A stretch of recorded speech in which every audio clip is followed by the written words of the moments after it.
Hello students, చాలా చెప్పాను కానీ అది ఎందుకు మధ్యలో కట్ అయింది. ఓకే, పార్ట్ 2గా కోఆర్డినేట్ జామెట్రీ చూద్దాం. Part 2 coordinate geometry.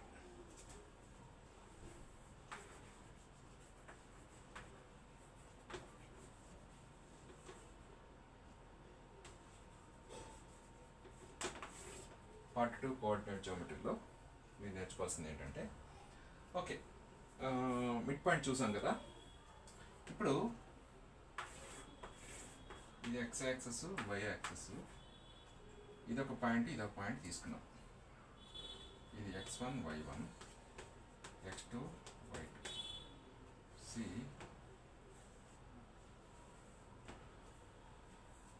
ఇప్పుడు this is the line which connect to point A and B. దీన్ని ఎక్స్టెండ్ చేసాం అనుకో ఇలాగా. This is the angle made with X axis. Okay, ఎప్పుడున్నా ఎక్స్ యాక్సెస్ నుంచి యాంటీ క్లాక్ వైజ్లో యాంగిల్ మెజర్ చేస్తాం. ఐడియా ఉంది కదా. ఇప్పుడు ఆల్రెడీ మీకు చెప్పినట్టుగా ఈ పాయింట్ని ఎలా డ్రాప్ చేయి, ఈ పాయింట్ని ఎలా డ్రాప్ చేయి. So this becomes x1 because X యాక్సెస్లో ఈ పాయింట్ x1, ఇది x2. సో మధ్యలో దూరం x2 మైనస్ x1. అలాగే ఇలా డ్రాప్ చేయి 90 degrees అమ్మా. ఇది y1 y2. Distance between this two is y2 minus y1.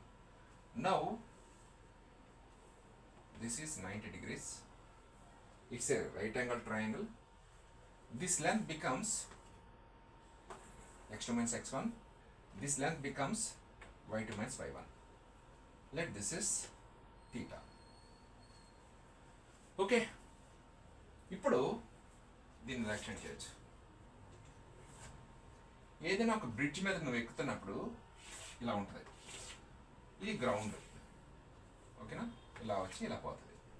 ఇప్పుడు ఈ పాయింట్ నుంచి ఈ బ్రిడ్జ్ ఎంత హైట్ ఉందో చూసుకున్నప్పుడు ఇది బై ఈ లెంత్ లెట్ టేక్ ఒక m1 అనుకో, రైట్. అలాగే ఇక్కడ ఒక పాయింట్ ఈ లెంత్ బై ఈ length let this is m2.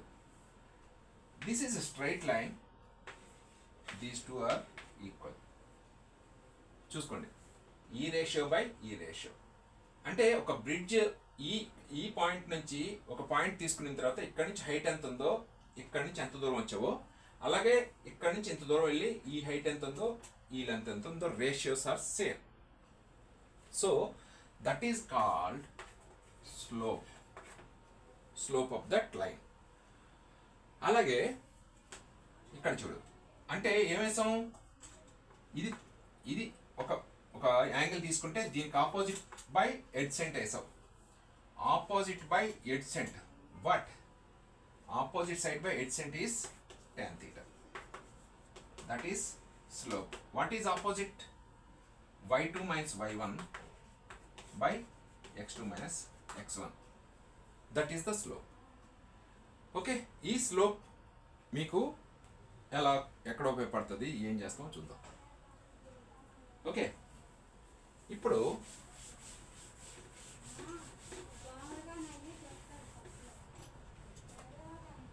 యాక్చువల్గా ఏ బి సి ఈ రెండు పాయింట్ల స్లోప్ తీసుకో. This is theta, let this slope is m1. ఈ రెండు పాయింట్ల స్లోప్ తీసుకో θ2, let this is m2. See these two are in straight line. So how that m1 and m2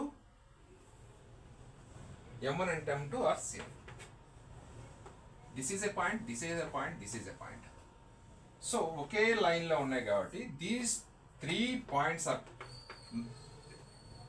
in collinear.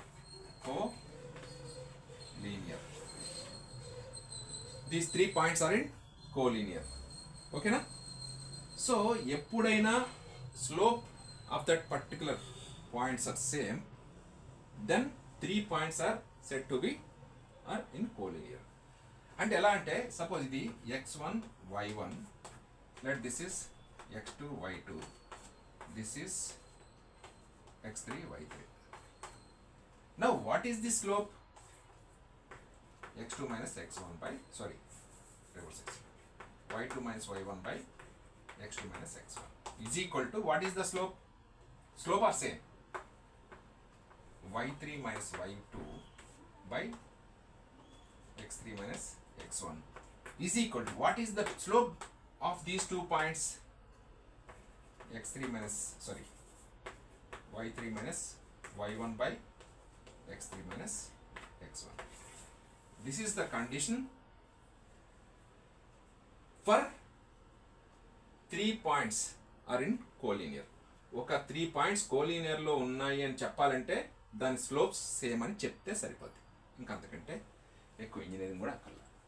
Okay, మరి అలా కాకుండా ఇగో ఈ రెండు స్లోప్లు ఈక్వలే కదా సార్ అంటే, ప్యారలల్గా ఉంటే రెండు స్లోప్లు ఈక్వలే కదా, అప్పుడు రెండు కోలినియర్. ఇప్పుడు ఇక్కడ ఒక ఏ, ఇక్కడ ఒక బి, ఇక్కడ ఒక సి ఉందనుకోండి, చూసారా, దీని స్లోప్ ఏరిపోతుంది, దీని స్లోప్ ఏరైపోతుంది. సో కాబట్టి ఈ 3 పాయింట్ల స్లోప్ ఈక్వల్ ఎప్పుడైతే అయిందో, then 3 points said to be in collinear. Okay, so small example,